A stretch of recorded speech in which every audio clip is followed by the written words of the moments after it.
नमस्कार, जय जगन्नाथ, जय श्रीराम। श्रीरामचरितमानस पाठ बालकांड पूर्व अध्याय पाठ कराइला 74 और 75तम दोहा। एथिरे आमे पाठ करथिले किपरि पार्वती को तपस्यार फल मिलिला और वर्तमान आमे शिवों को कथा कहिबा। याज्ञवल्क्य भरद्वाज मुनि को कहउछंती शिवों को कथा, शिवों को चरित्र कि सती देहत्याग कर साइला परे शिवंकर कोन सब होछि। तो डेन करी आरंभ करिबा रामचरितमानस बालकांड। बे कही मुनियों को ज्ञान का उपदेश करते और कहीं श्री रामचंद्र जी के गुण का वर्णन करते थे। भगवान शिवों को कथा कहउछि कि भगवान शिव जेतेबेले सती देहत्याग करदेले, शरीर त्याग कर सारला परे भगवान शिव कोन करथिले, से कोन करथिले ना से गोटी गोटी गोटे गोटे जगह सब बसिकिना मुनि ऋषि मानू सब ज्ञान और उपदेश देउथिले और श्री रामचंद्र को गुण और वर्णन सब कहउथिले। यद्यपि सुजान शिव जी निष्काम है तो भी वे भगवान अपने भक्त अर्थात सती के वियोग के दुख से दुखी थे। तथापि मध्य भगवान शिव निष्काम थे, किंतु ता सत्य मध्य भगवान भक्त अर्थात सती प्रति सती जो वियोग हो गले चली गले, सती वियोग दुख मन में थिला। इस प्रकार बहुत समय बीत गया। यहीपरि भाव में बहुत दिन बीती गला। श्री रामचंद्र जी के चरणों में नित नई प्रीति हो रही है। श्री रामचंद्र चरण रे नित्य सदा सर्वदा नुआ नुआ प्रकार प्रीति उत्पन्न होता। शिव जी के कठोर नियम, अनन्य प्रेम और उनके हृदय में भक्ति को अटल टेक को जब श्री रामचंद्र जी ने देखा, श्री रामचंद्र भगवान जो शिवंकर कठोर नियम और अनन्य प्रेम और हृदय जो भक्ति थिला राम के प्रति ताहाको जेतबेले से देखिले, तब कृतज्ञ उपकार मानने वाले कृपालु रूप और से शील की भंडार महान तेज पुंज भगवान श्री रामचंद्र जी प्रकट हुए। तापरे कृतज्ञ करिकिना कृपालु श्री रामचंद्र शिव भगवान के आगे प्रकट है।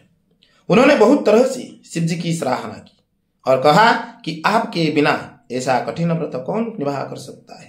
तापर से भगवान शिव को बहुत प्रकार तांकर गुण बखान कले, बहुत प्रकार गुण बखान करिकिना सब कहउछंती कि आपण बिना आपण जेपरि व्रत करले रही व्रत नियम रे रहिछंती सती माता सती वियोग पर एपरि व्रत रे केही मध्य रही परिबे नाही, आपण छडा द्वितीय केही एपंती करि परिबे नाही।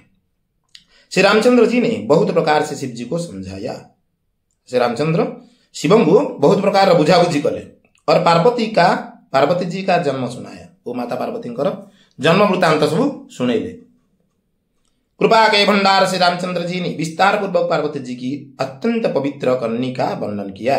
श्री रामचंद्र कौन कले ना शिवं को पार्वती जन्म ठू नहीं एपर्यंत जहाँ जहाँ सब घटना घटी पार्वती जीवन में सबू जाक कथा कहले कि किपरि हिमालय घरे जन्मग्रहण कले ओ वर्तमान से किपरि तपस्या कठिन तपस्या करिसेंती आपण को पाइबा पाई से सब कथा रामचंद्र शिवं को कहले।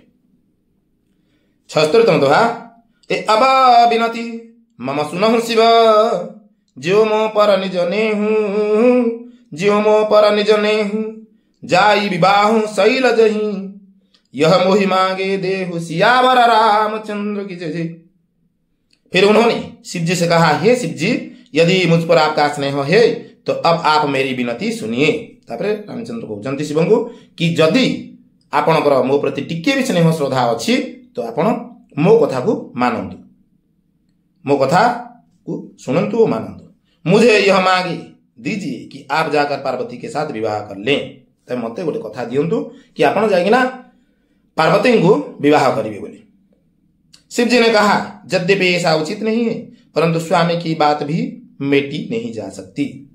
भगवान शिव कहउछंती कि यद्यपि एक कथा हे परिबो नाही किंतु ता सत्य मध्य स्वामी को कथा काटी होनी, कहीं से रामचंद्र को निज स्वामी बा इष्ट बोली मन करते से श्री रामचंद्र कथा को काटी पारिबे नाही बोली भगवान शिव कहले।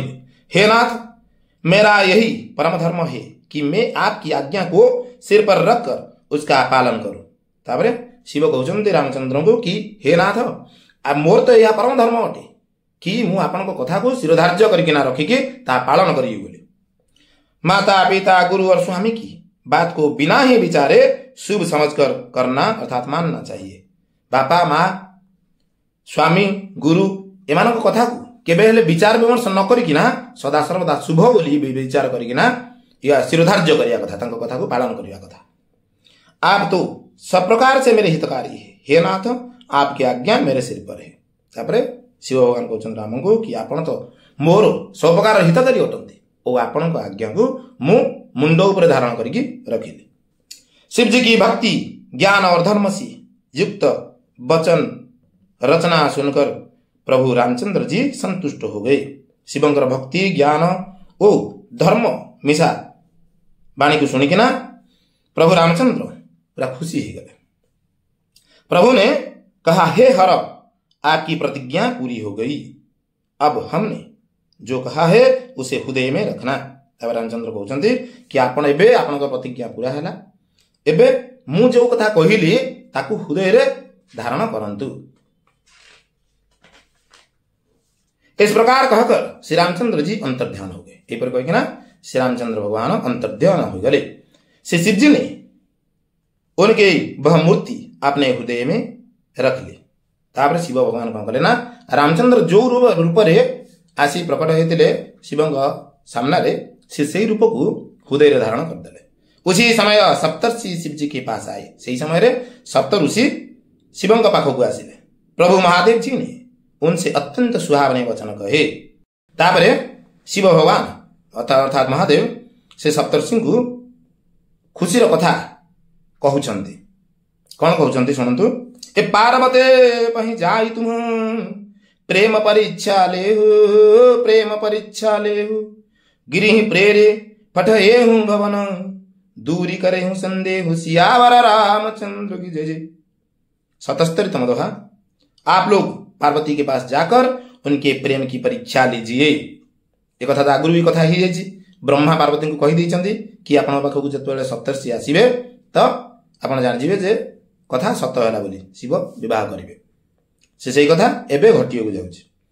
सप्तर्षि को डाकिकिना शिव भगवान कहउछंती कि तुम जाइकिना पार्वती प्रेमर परीक्षा लियो और हिमाचल को कहकर उन्हें पार्वती को लिबा लाने के लिए भेजिए तथा पार्वती को घर भिजवाइए और उनकी संदेह को दूर कीजिए। तापर कहउछंती कि जाइकिना हिमालय पर्वत घरे तांको घरे कुह कि तम झील को डाकी आन ओ पार्वती को घर को पठेवा को व्यवस्था कर। तापर तांकर जति संदेह अछि अर्थात हिमालय पर्वत और तांका स्त्री मन जहाँ सब संदेह अछि ताहा सब संदेह दूर करिकिना आसीबो। एहिपरि भाव में आज यही अध्याय आम 76 और 77तम अध्याय पाठ कले। एथिरे बहुत बढ़िया विषयटा पाठ होला कि आगो को किपरि माने एठी हेगला फाइनल हेगला कि शिव पार्वती विवाह हबो बोली एठी फाइनल हेगला। आज तो आगो को विवाह कथा पढ़िबा बहुत भल अध्यायटा आगो को अछि। आज पई एठी रखिली। विषय वस्तुटी किपरि लागिला कमेंट रे निश्चय जणाइबे।